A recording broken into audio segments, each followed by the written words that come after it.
बेटा हमने question number आपका 6 तक किया था शायद कल हमने, find two consecutive odd integer such that the 2/5 of the smaller exceed the 2/9 of the greater by 4। अब हम क्वेश्चन नंबर 7 ले रहे हैं, ठीक है।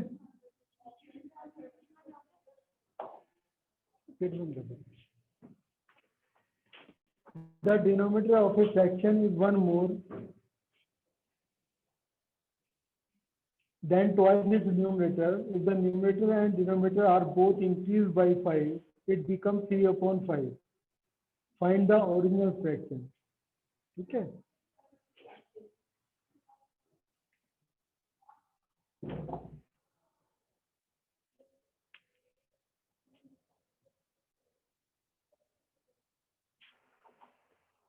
The denominator of a fraction is one more than twice the numerator, है ना। Let the numerator be x. Let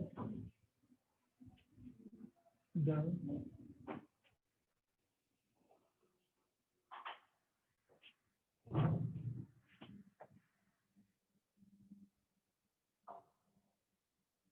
numerator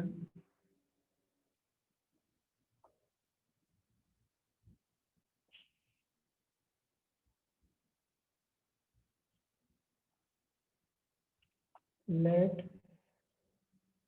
अब ठीक है sir,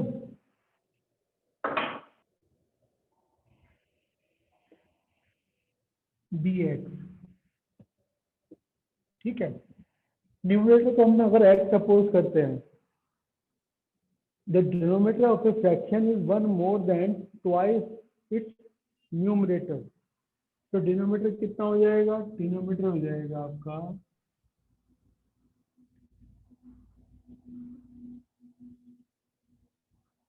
one more twice the numerator, ठीक है। वन मोर है जो कि आपका न्यूमरेटर है उससे, ठीक है। The denominator of a fraction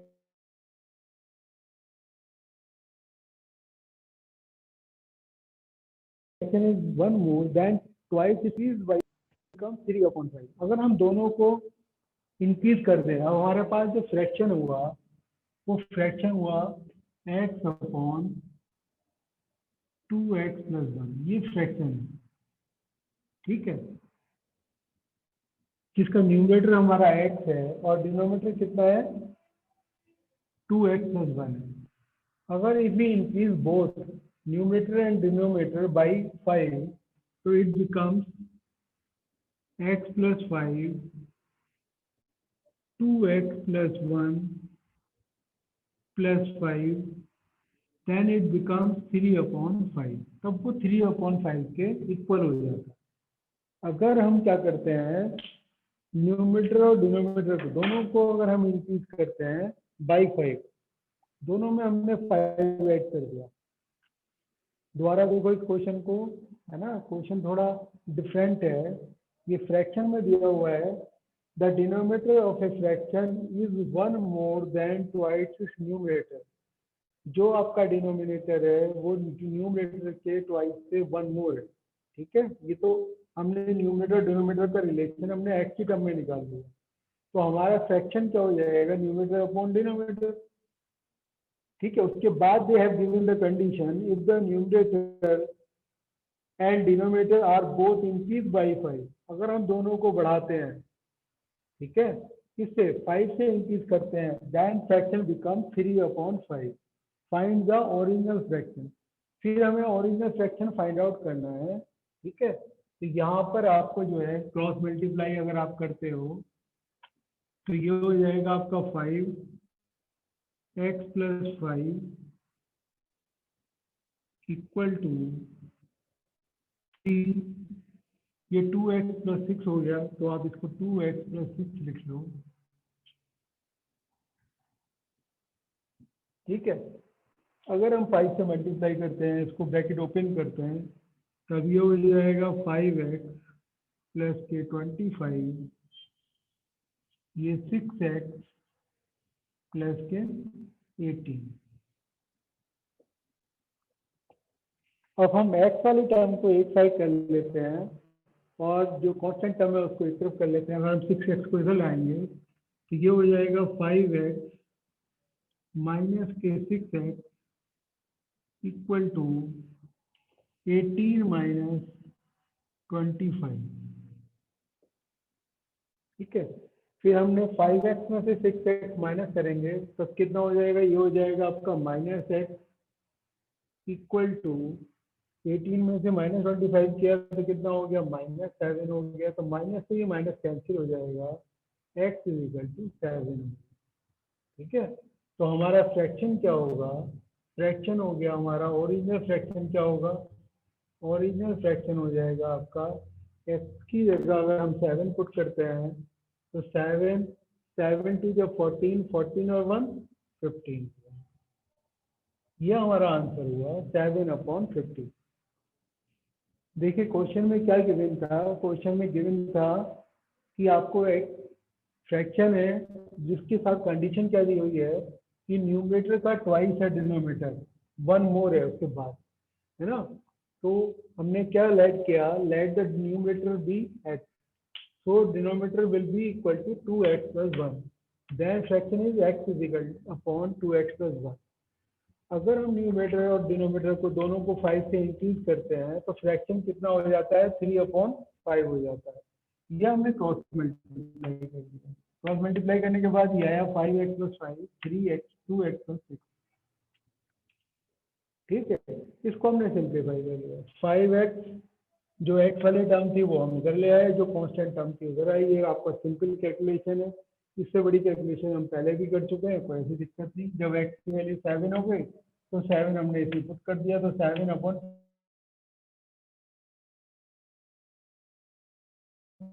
condition थी उसके हिसाब से हमने इसको सॉल्व कर लिया।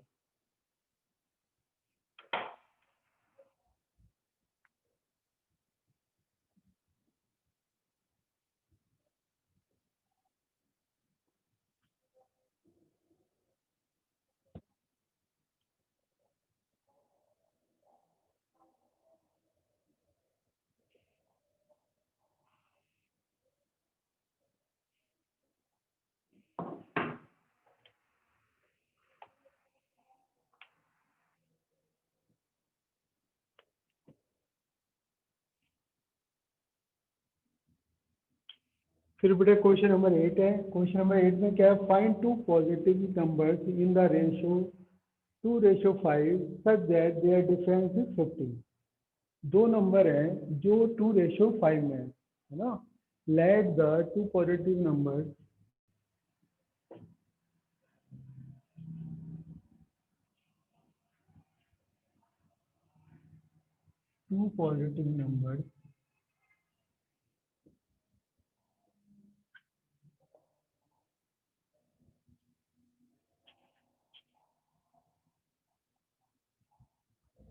की 2x एंड 5x।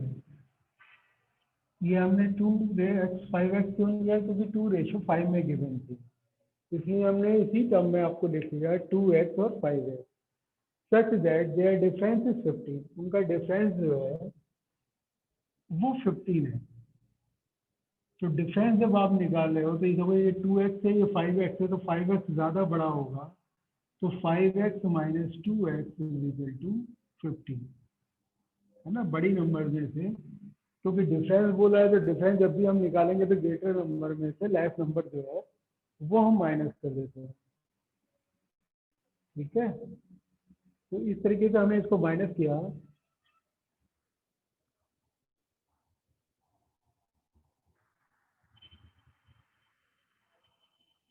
तो 2x माइनस से 5x माइनस से 2x कितना हो गया 15, और 3x इज इक्वल टू 15 और x इज इक्वल टू 5। तो x इज इक्वल टू 5 हुआ, तो द नंबर्स आर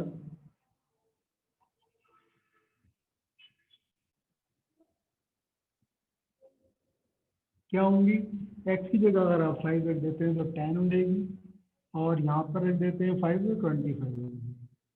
ये दो नंबर जिनका रेशो कितना है 2/5 है, ठीक है, और उनका डिफरेंस कितना है, वो 15 है। वो नंबर क्या होंगी, वो 10 और 25 है।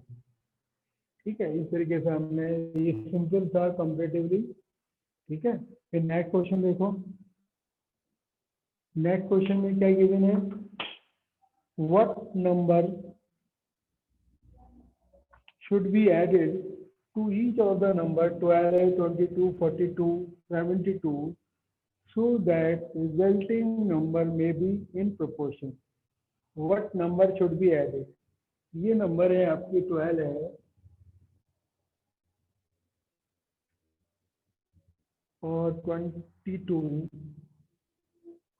42 और 72, ये 4 नंबर दी हुई है। ये नंबर में हम जो है क्या नंबर ऐड करें कि प्रोपोर्शन में हो जाए। प्रोपोर्शन का मतलब इनका जो है रेशियो इक्वल हो जाए। तो हमने इसमें भी लेट क्या कर लिया, क्वेश्चन नंबर 9 है, let H should be added, should be added, ठीक है, to form, to make in proportion, to make these numbers in proportion.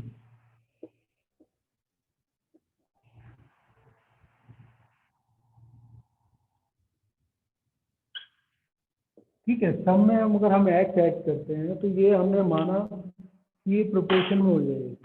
Proportion में हो जाएगी तो प्रोपोर्शन में मतलब रेशियो इक्वल हो जाएगा, यानी कि हम 12 ऐड करते हैं, ठीक है, डिवाइड है कि let x should be added to make these number in proportion. हम इसमें एक्स ऐड करते हैं तो ये नंबर क्या हो जाएंगे, प्रोपोर्शन में हो जाएंगे। तो प्रोपोर्शन का मतलब रेशियो इक्वल हो जाएगा। तो रेशियो इक्वल होने के लिए आपने क्या किया, हमने एक्स ऐड कर दिया। तो एक्स ऐड करने के बाद यानी कि इसका मतलब है 12 upon x divided by 22 plus x equal हो जाना चाहिए किसके, 42 plus x divided by 72 plus x. अब आपको क्या करना है, ये एक्स की वैल्यू फाइंड आउट करनी है। तो एक्स की वैल्यू फाइंड आउट करने के लिए अब आप क्या करोगे, इनकी क्रॉस मल्टीप्लाई कर लेंगे, है ना। क्रॉस मल्टीप्लाई करते समय मैं इधर कर देता हूँ, ठीक है, इसको रब कर देता हूँ।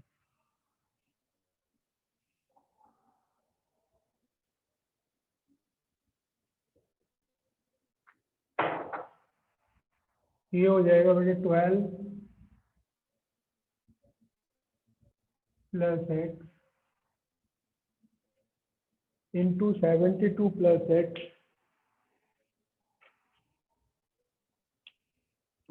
72 plus x equal to 22 plus x और 42 प्लस एक्स। हम मल्टीप्लाई करते हैं, इनको मल्टीप्लाई करोगे 12 की 72 से, तो 12 टू या 24, 12 7 या 84, 84 में 2 ऐड करा हमने तो 86 हो गया, प्लस के 12 है, फिर एक्स की 72 से की तो 72 एक्स, फिर एक्स की हमने एक्स से की तो ये एक्स स्क्वायर हो गया। ठीक है, इसी तरीके से इन दोनों नंबर की मल्टीप्लाई करते हैं। अगर हम 22 और 42 है तो 22 और 42 की हम मल्टीप्लाई करके देख लेते हैं हम। ये आ जाएगा 2 2 जा 4, 2 4 जा 8, 2 2 जा 4, 2 4 जा 8, यानी कि 4 924 हो गया, है ना, इक्वल टू 924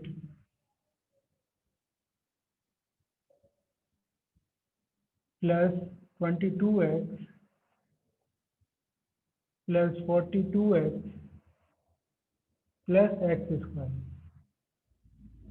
ठीक है, अब ये जो हमने मल्टीप्लाई किया है उन दोनों मल्टीप्लिकेशन में ये लेफ्ट हैंड साइड है और ये आपकी राइट हैंड साइड है। तो लेफ्ट हैंड साइड और राइट हैंड साइड में जो एक टर्म है ये एक्स स्क्वायर वाली टर्म, दोनों साइड से हम कैंसिल कर सकते हैं।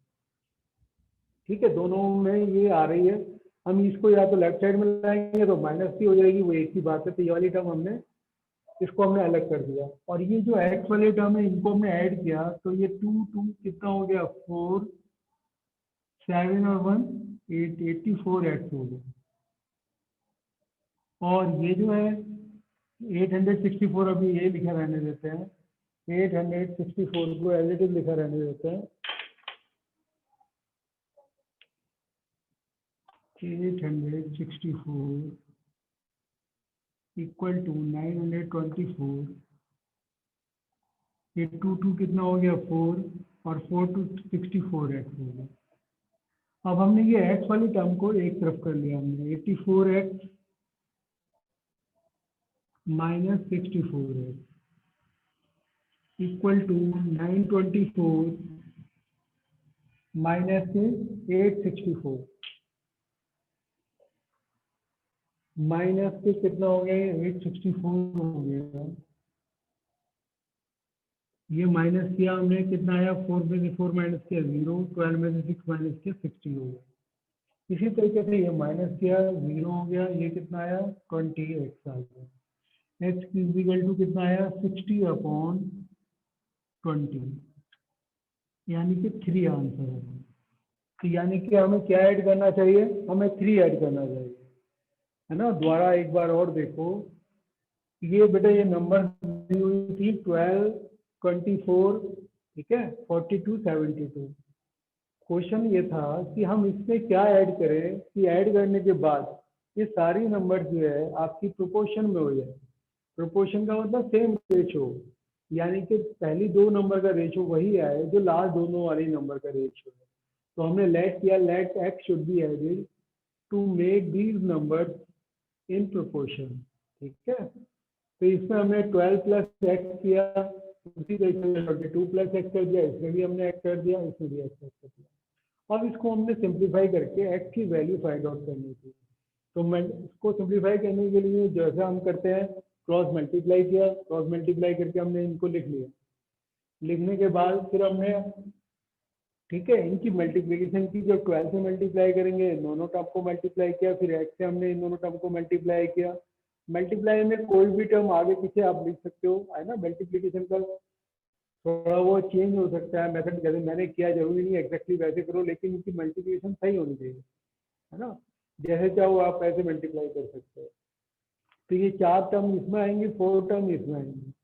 उसमें हमारी जो एक्स स्क्वायर वाली टर्म थी वो दोनों में कॉमन थी, दोनों ए में टर्म भी दोनों लेफ्ट साइड और राइट साइड में थी, वो हमने कैंसिल कर।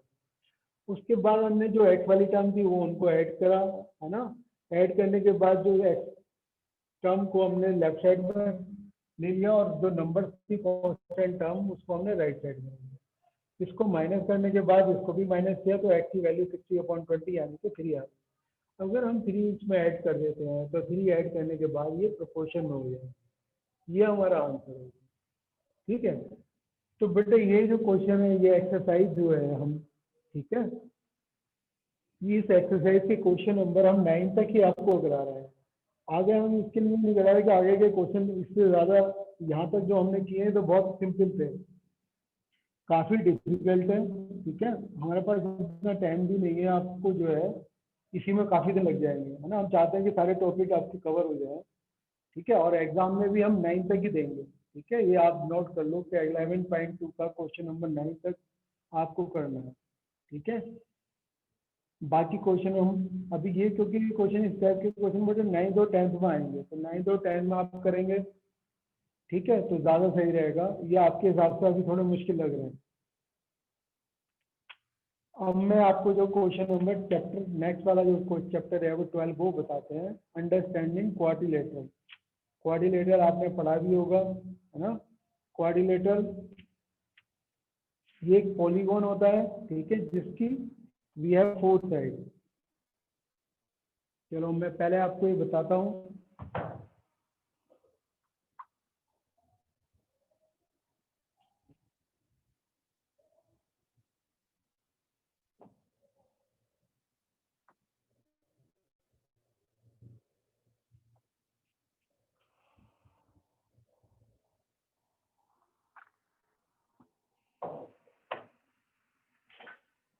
बेटे इसमें जो है एक तो कर्व है। कर्व क्या होता है, जो भी आप बिना पेन को उठाए जो भी शेप बनाना चाहो, ठीक है, वो आपकी शेप जो है वो एक कर्व कहलाती है।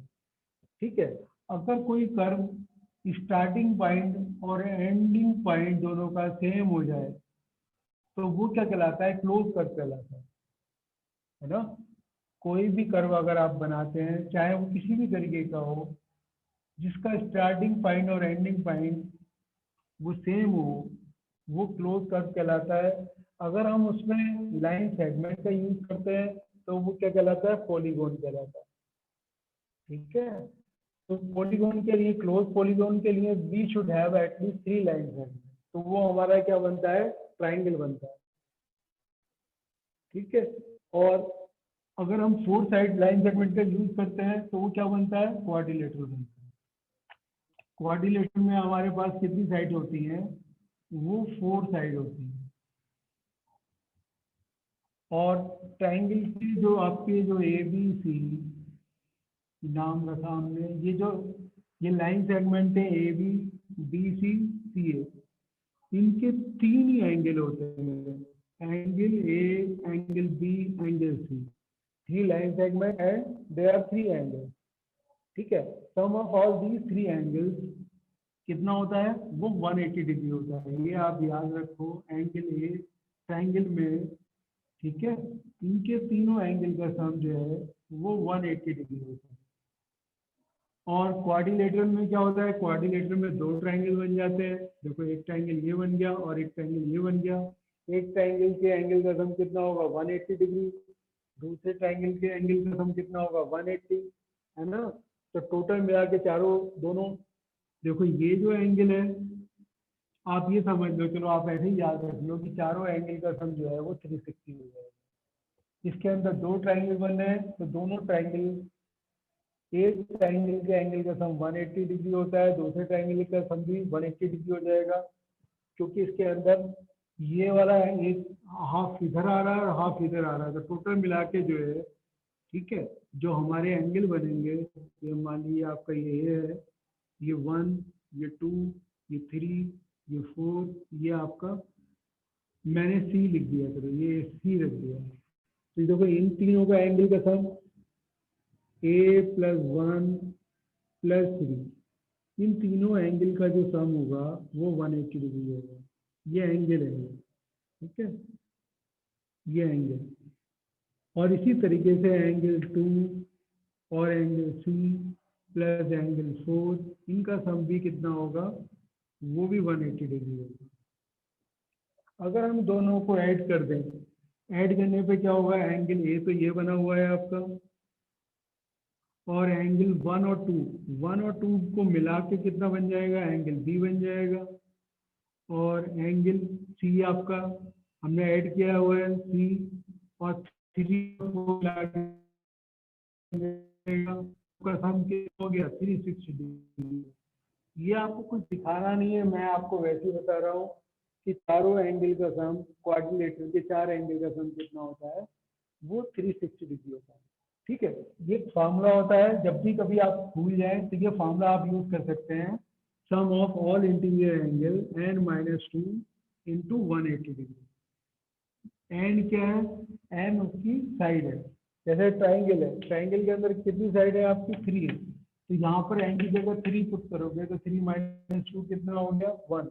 1 की मल्टीप्लाई 180 से करेंगे तो तीनों एंगल का सम कितना हो गया, 180 डिग्री। ये क्वाड्रिलेटरल है, क्वाड्रिलेटरल में 4 साइड होती है, तो 4 - 2 कितना हो जाएगा, 2 हो जाएगा। 2 इंटू 180 कितना हो गया, 360 हो गया। तो क्वाड्रिलेटरल के ऑल एंगल्स का सम जो होगा वो 360 हो जाएगा। अगर आप पेंटागोन है, पेंटागोन का मतलब 5 साइड है, तो 5 - 2 इंटू 3 करें, 180 करेंगे तो कितना हो जाएगा, 540 डिग्री हो जाएगा। तो ये फॉर्मूला है, sum of all interior angle n-2 180 degree. ये फॉर्मूला आपको याद रखना है। ठीक है। तो इसी के ऊपर बेस आपकी एक्सरसाइज है, सिंपल एक्सरसाइज है, इसको हम करते हैं। ठीक है।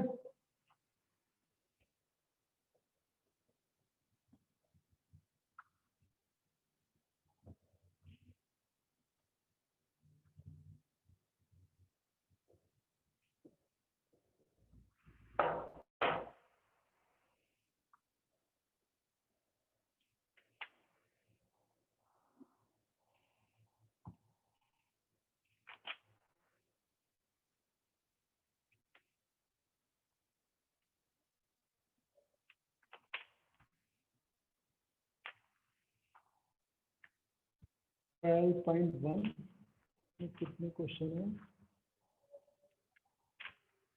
काफी क्वेश्चन तो कोई बात नहीं। तो some figures are given below, ठीक है बेटा, इसमें फिगर गिवन है।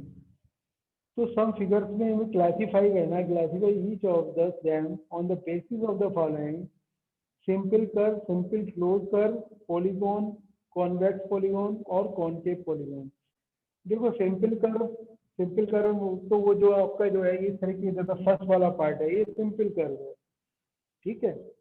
सेकंड वाला है वो भी सिंपल कर्व है, ठीक है। क्लोज कर्व का होगा, जो मैंने बताया था आपको, जब स्टार्टिंग पॉइंट और एंडिंग पॉइंट सेम हो जाएगा, वो क्या होगा, आपका क्लोज कर्व होगा, ठीक है। क्लोज कर्व ये सिंपल कर्व है, इसके स्टार्टिंग पॉइंट और एंडिंग पॉइंट सेम नहीं है, तो ये सिंपल कर्व कहलाएगा। फर्स्ट भी सिंपल कर्व है, सेकंड भी सिंपल कर्व है, ठीक है। और ये आपके फर्स्ट और सेकंड क्या है, simple curve. Simple close curve कौन से है? जैसे आपका थर्ड वाला पार्ट है, वो आपका सिंपल क्लोज कर्व है। फिफ्थ वाला है वो भी सिंपल क्लोज है ना। सिक्स वाला है वो भी सिंपल क्लोज है। और एट क्या है, ये भी सिंपल क्लोज है। पॉलीगॉन क्या होते हैं? पॉलीगॉन वो होते हैं जो कि आपके लाइन सेगमेंट से बने हुए हैं, ठीक है।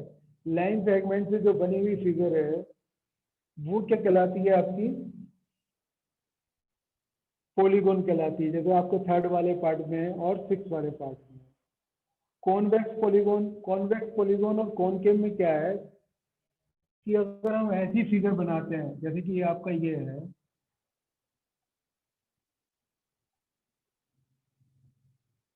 ठीक है, ये जो एंगल, इंटीरियर एंगल अगर 180 डिग्री से ज्यादा बन जाता है तो वो कहलाता है कॉनकेव। अदरवाइज क्या कहलाता है, वो कॉन्वेक्स कहलाता है, ठीक है।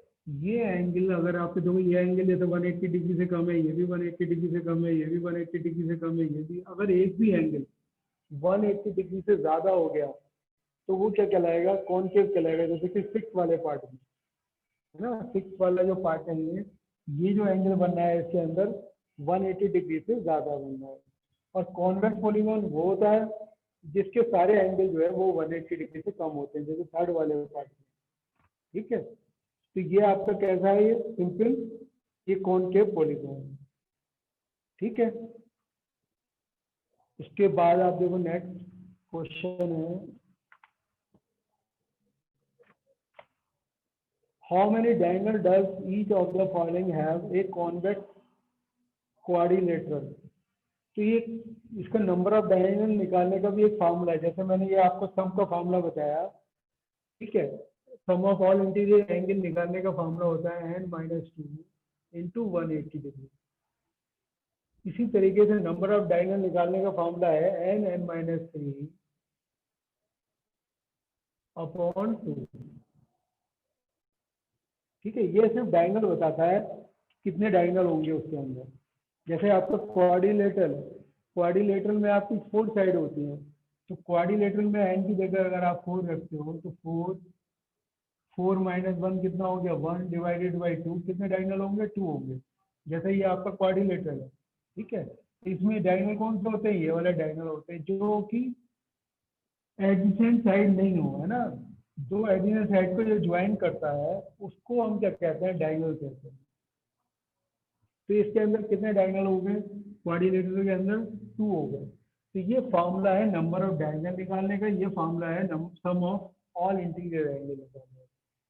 तो यहाँ पर आपको जो क्वेश्चन दिया हुआ है एक कॉन्वेक्स क्वाड्रिलेटरल, तो ये मैंने आपको बता दिया। क्वाड्रिलेटरल में निकालने का नंबर ऑफ डायगोनल निकालने हैं अगर आपकी क्वाड्रिलेटरल में, वो कितने होंगे आपके, नंबर ऑफ डायगोनल,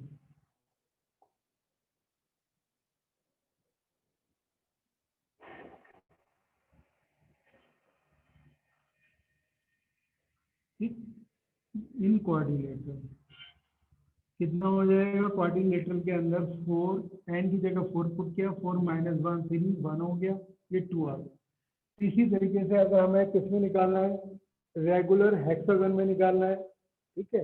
रेगुलर का मतलब होता है कि ऑल साइड्स आर इक्वल।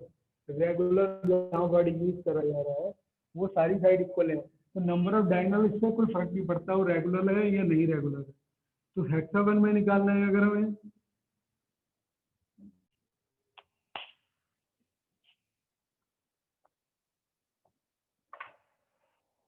अगर हेक्सागन में निकालना है तो हम जो है फॉर्मूले में क्या पुट कर देंगे, 6 पुट कर देंगे।